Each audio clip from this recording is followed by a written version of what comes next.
Good morning बच्चों, ये कक्षा 7 गणित का वीडियो भाग 23 है और आज की इस वीडियो भाग में हम प्रश्नावली 2.7 के प्रश्नों को हल करेंगे। और आप देख सकते हैं प्रश्नावली 2.7 जो है वो दशमलव का भाग आपको करना है। यहाँ पर दशमलव संख्याओं को भाग करना है। दशमलव संख्याओं को केवल संख्याओं से, पूर्ण संख्याओं से भाग करना है और बाद में आगे आप देखेंगे दशमलव संख्याओं को आपको दशमलव संख्याओं से ही भाग करने के लिए आएगा। तो आइए सबसे पहले प्रश्न को हल करते हैं, देखते हैं। तो पहले प्रश्न में आप देख रहे हैं कि आपको दिया हुआ है 0.4/2। तो हम यहाँ पर क्या करेंगे, चौथा प्रश्न आपके लिए मैं हल कर रहा हूँ। ठीक है, पहला प्रश्न तो बहुत आसान है, चौथा प्रश्न आपको हल करता हूँ, आपको आसानी से समझ में आ जाएगा। तो आपको प्रश्न में दिया हुआ है 65.4 को भाग करना है आपको 6 से। ठीक है, तो हम जैसे पहले भाग करते थे उसी प्रकार से भाग करेंगे। यहाँ पे हमने 6 लिखा, यहाँ लिखेंगे 65.4। अब आपको करना क्या है, दशमलव के ठीक ऊपर में जहाँ उत्तर लिखते हैं हम वहीं पर आप दशमलव लगा देंगे। ठीक है, और अब आप क्या करेंगे, जब तक आप इन संख्याओं के लिए मतलब 6 और 5 जो दशमलव के बाईं तरफ है, जब तक आप बाईं तरफ वाली संख्याओं के लिए 6 का पहाड़ा पढ़ेंगे या 6 से भाग देते रहेंगे, तब तक आप जो भी उत्तर लिखेंगे वो दशमलव के बाईं तरफ ही लिखेंगे। और जब आप इस 4 का इस्तेमाल करेंगे 6 के पहाड़ी में भाग करने के लिए, तब आप जो भी उत्तर लिखेंगे वो दशमलव के दाईं तरफ, मतलब जब तक हम इसका इस्तेमाल कर रहे हैं तो इसी तरफ लिखेंगे उत्तर, और जब हम इस तरफ का इस्तेमाल करेंगे तो उस तरफ उत्तर लिखेंगे। आइए सवाल को हल करते हैं।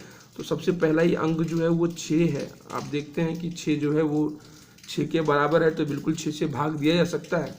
तो हम कितनी बार 6 प्राप्त करने के लिए भाग दे सकते हैं, 6 का गुणा कर सकते हैं एक बार। तो हम लिखेंगे 6 × 6। ठीक है, तो घटाव किया हमने, और घटाव करने के बाद क्या हो जाएगा, यहाँ 0 हो जाएगा। और 10 और भाग में हम क्या करते हैं, घटाव करने के बाद एक संख्या को उतार लेते। ठीक है, तो 5 प्राप्त हुआ। अब आप यहाँ पे देख रहे हैं कि आपके पास जो है एक संख्या है 5, जो कि 6 से क्या है, छोटी है। तो 6 का पहाड़ा पढ़ के तो 5 लाया नहीं जा सकता, तो हम क्या करेंगे, एक संख्या को और नीचे लेके आएंगे। अब एक संख्या और नीचे लाने का अर्थ ये है कि अब आपने क्या करना है कि एक ही स्थान पर 2 संख्याओं को आप भाग में नीचे नहीं ला सकते, है ना। नीचे लाने के लिए आपको क्या करना पड़ेगा, एक शून्य यहाँ पर बढ़ाना पड़ेगा। तो शून्य जब आपने बढ़ा दिया तो आप इस 4 को भी क्या कर सकते हो, ले सकते हो। अब आपने क्या करा है, इस 4 को मतलब दशमलव के दाहिनी तरफ के अंक का इस्तेमाल कर लिया है। अब आप जो भी उत्तर लिखेंगे आप कहाँ लिखेंगे, दशमलव के दाहिनी तरफ लिखेंगे। ठीक है, तो 6 का पहाड़ा पढ़ते हैं, 54 लेके आते हैं, 6 9 54, 9 बार पढ़ने पर 54 आएगा। तो घटाव कर दिया हमने, तो हल जो आपका प्राप्त हुआ वो 10.9 प्राप्त हुआ। आप एक और तरीका है ठीक इसी प्रश्न को हल करने का, मैं उसको भी आपको बता देता हूँ किस तरह से आप हल करेंगे। तो वो जो तरीका है उसमें आपको करना है, इसी ठीक प्रश्न 65.4 को हम भाग कर रहे हैं 6 से। ठीक है, अब हम इसमें क्या करेंगे, सबसे पहले दशमलव को हम हटाएंगे, और दशमलव को हटाने के लिए दशमलव हटा दिया हमने। अब दशमलव जैसे हटाया तो क्या होता है कि दशमलव के दाहिनी तरफ में कितने अंक दिए हुए हैं, 1। तो आप क्या करेंगे, यहाँ पर एक 0 वाली संख्या लिख देंगे अर्थात 10 लिख देंगे। ठीक है, फिर आप क्या करेंगे, इस भाग को गुणे में परिवर्तित करेंगे, और जैसे ही आप गुणे परिवर्तित करते तो ये 6/1 लिखा है, ये पलट जाएगा 1/6 हो जाएगा। ठीक है, अब आपको क्या करना है, 654 को आपको भाग करना है 6 से, है ना, क्योंकि ये अंश है और ये हर है। 10 को अभी हम कुछ नहीं करने वाले हैं। जब हम आप भाग करेंगे 654 को 6 से, तो आपके पास हल जो प्राप्त होगा वो होगा 109, और नीचे बचा है 10। मतलब आपने इसको कट कर दिया, विभाजित कर दिया, तो आपको जो उत्तर प्राप्त हुआ वो 109 प्राप्त हुआ। ठीक है, अब 109 को आपको भाग करना है 10 से। तो 10 से भाग करना, 10 से, 100 से, 1000 से भाग करना बड़ा ही आसान होता है। आप केवल देख लें कि यहाँ पे कितने 0 शून्य दिए हुए हैं, एक शून्य दिया हुआ है। तो एक शून्य दिया है, अर्थात आपको क्या करना है, एक अंक के बाद दशमलव लगा देना, क्योंकि यहाँ तो दशमलव है नहीं, तो पीछे से एक अंक के बाद क्या करेंगे, हम दशमलव लगा देंगे। तो 10.9 हो जाएगा। आप वापस देख सकते हैं आपके पास जो हल प्राप्त हुआ वो 10.9 है। हमने डायरेक्ट भाग किया था तो भी हमें क्या प्राप्त हुआ था, 10.9। ठीक इसी प्रकार से आप बाकी प्रश्नों को हल करेंगे। और यहाँ पर आपको दूसरा प्रश्न अगर आप देखें तो यहाँ पर आपको सभी संख्याओं का भाग करना है 10 से, फिर इसमें जो है सभी संख्याओं का भाग करना है 100 से, आगे जो है जो प्रश्न है उसमें सभी संख्याओं को भाग करना है 1000 से। तो ऐसे जो प्रश्न होते हैं बड़े आसान होते हैं। क्या करना है आपको, आप याद रखेंगे कि जब भी आपको 10 से 100 से 1000 से किसी दशमलव की संख्या को भाग करना है तो हमेशा याद रखेंगे कि जितने शून्य होंगे उतने स्थान क्या करना है, दशमलव को बाईं तरफ लेके जाना है। ठीक है, तो आप यहाँ देख रहे हैं कि यहाँ पर एक शून्य है तो हमारा दशमलव जो है यहाँ से उठ के एक स्थान बाईं तरफ इस तरफ में है ना, ऐसे जाएगा एक स्थान, तो यहाँ से उठ के ये यहाँ पर आ जाएगा, मतलब सबसे आगे दशमलव लिखा जाएगा। तो इसका उत्तर क्या हो जाएगा 0.48। अब यहाँ दशमलव के बाईं तरफ में कोई संख्या नहीं तो हम शून्य ऐसे ही लगा लेते हैं। ठीक है, अब यहाँ पर देखिए आप, यहाँ पर भी एक शून्य है तो एक बार दशमलव स्थान बाईं तरफ खसकेगा तो हमने क्या करना है, यहाँ से उठा करके यहाँ लाना एक स्थान, तो 3 और 3 के बीच में आ जाएगा तो हम लिखेंगे 3.31।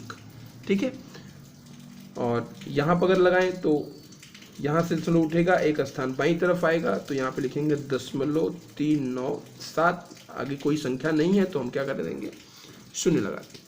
यहाँ पर आपने क्या करना है, 2 स्थान बाईं तरफ लेके आना है, 2 स्थान, तो एक स्थान में यहाँ पर आए, दूसरे स्थान पर यहाँ पर जाएंगे। अब आप देख रहे हैं दूसरे स्थान के लिए कोई संख्या नहीं तो यहाँ पे शून्य लगा देते हैं।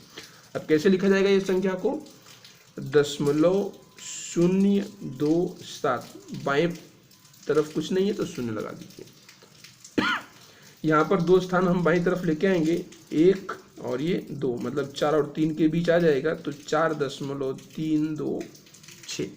ठीक है, इसी प्रकार से आपको करना है। अब आप चौथे प्रश्न में देखिए, यहाँ पर 1000 से आपको भाग करना है, अर्थात 3 स्थान हम बाएं तरफ लेके जाएंगे तो 7.9 है, 3 स्थान इसको बाईं तरफ लेके जाना, अर्थात ये 1 हो गया, ये 2 हो गया और ये 3 हो गया, मतलब आपका दशमलव यहाँ लिखा जाएगा। तो यहाँ तो जो खाली जगह है यहाँ पर 0 लगा लें तो संख्या आपकी हो जाएगी 0.0079। आप दोबारा दशमलव नहीं लगा देना, एक ही बार दशमलव लगेगा। यहाँ पर कोई संख्या नहीं है तो हम यहाँ पर 0 लगा देंगे। ठीक है, सभी प्रश्नों को आप ऐसे ही हल करेंगे। अब प्रश्न नंबर 5 देखते हैं। प्रश्न नंबर 5 में जो है आपको कहीं पर दोनों संख्याओं में भाग दशमलव की संख्या दी हुई है, मतलब दशमलव का भाग करना है, दशमलव से ही भाग करना है। ठीक है, तो आइए इस प्रश्न को कैसे हल करना है इसे हम देखते हैं। तो जो मैंने आपको दूसरा तरीका बताया था उसी तरीके से हम प्रश्न को हल करेंगे। ठीक है, तो हल करते हैं। यहाँ पर एक प्रश्न दिया हुआ है, इसे हम ले लेते हैं। तो ये दिया हुआ है 30.94 को भाग करना है 0.7 से। अभी आप देख रहे हैं यहाँ पर हर के रूप में कुछ भी नहीं है तो आप क्या करेंगे, यहाँ पर 1 ले लेंगे दोनों के नीचे। ठीक है, अब आपको सबसे पहला काम क्या करना है, आपको दशमलव को हटाना है इस संख्या में से। तो दशमलव आप जब हटाएंगे तो आपकी संख्या कुछ इस तरह से हो जाएगी। ठीक है, और दशमलव हटा तो जरा देखो दशमलव के दाहिनी तरफ में कितने अंक हैं, 1 और 2, तो 2 अंक हैं। तो हम क्या करेंगे, यहाँ पर 2 0 नीचे लगा देंगे 1 के साथ। ठीक है, अभी हमने भाग ऐसे ही रखा हुआ है। यहाँ से भी हम दशमलव को गायब करेंगे तो यहाँ पे केवल संख्या रह जाएगी 7। असल में यहाँ 0 और 7 रहेगा, 0 7 का अर्थ होता है 7। अब आप देख रहे हैं कि यहाँ पर दशमलव के दाहिनी तरफ में कितने अंक हैं, 1, तो यहाँ पर आप 1 0 लगा देंगे। ठीक है, अब आपको क्या करना है, इस भाग को गुणे में परिवर्तित कर देना है। जैसे ही हम गुणे में परिवर्तित करेंगे तो इसके दाहिनी तरफ की जो संख्या है वो उल्टी हो जाएगी, तो ये इसको हम लिखेंगे 10/7। ठीक है, तो आप यहाँ पर इस 0 से 0 को काट सकते हैं। ठीक है, अब यहाँ पर 10 बचा है। अब आपको क्या करना है, 3094 को 7 से भाग कर देना है। तो 3094 को हम 7 से भाग करते हैं और देखते हैं हल क्या प्राप्त होता है। साइड में कर लेते हैं, यहाँ पर 3094 को हम भाग करते हैं 7 से। ठीक है, तो यहाँ पहली संख्या देखेंगे, ये तो छोटी है तो 2 संख्या ले सकते हैं। पहली बार जब हम भाग कर रहे होते हैं तो हम 2 स्थान 3 स्थान 4 स्थान ले सकते हैं, और बाद में अगर आपको ज़रूरत पड़ेगी तो आपको 0 बढ़ाना पड़ेगा 1 1। तो अभी 30 हो गया, 30 जो है 7 से बड़ी है तो हम भाग करते हैं, कितनी बार तक जा सकते हैं। तो 7 चौक 28, 4 बार जा सकते हैं, 5 बार पढ़ेंगे तो 35 हो जाएगा, जो 30 से ज़्यादा होगा तो हम 4 बार लेते हैं। 7 चौक 28, घटाव करेंगे, यहाँ पर 2 प्राप्त होगा, 30 में से 28 गया 2। एक संख्या को हम नीचे उतारेंगे हर बार की तरह। अब ये 29 है, फिर से हम क्या करेंगे, 4 बार भाग देंगे, तो 7 चौक 28, घटाव करेंगे, 29 में से 28 गया, बचेगा 1। अब फिर से एक संख्या को हम क्या करेंगे, नीचे लेंगे, 14 है, 7 दूनी 14, तो जो आपका हल प्राप्त हुआ वो है 442। तो आइए अब हम जो बाकी सवाल बचा हुआ था उसको करते हैं। हल जो है आपको 442 प्राप्त हुआ है, मतलब जब आपको 7 एकम 7 और 7 का पढ़ा, जब आपने 442 बार पढ़ा तो आपको ये संख्या प्राप्त हुई। तो जो आपको निकल के आया है वो है 442/10, ठीक है। अब 442 को 10 से भाग करना है। मैंने आपको बताया कि जब भी आप भाग करेंगे 10 से, 100 से, 1000 से, तो जितने भी जीरो दिए होंगे उतनी बार दशमलव को बाएं तरफ लेके जाएंगे। तो यहाँ पर हमारा दशमलव यहाँ होता है सबसे अंत में, तो 1 जीरो है तो एक बार दशमलव को यहाँ लेके आएंगे, मतलब यहाँ लिखा जाएगा। तो जो आपका उत्तर हो जाएगा वो होगा 44.2, ठीक है। इसी प्रकार आप बाकी प्रश्नों को भी हल कर सकते हैं। तो इसी वीडियो के साथ जो है आपका पाठ नंबर 2 समाप्त होता है।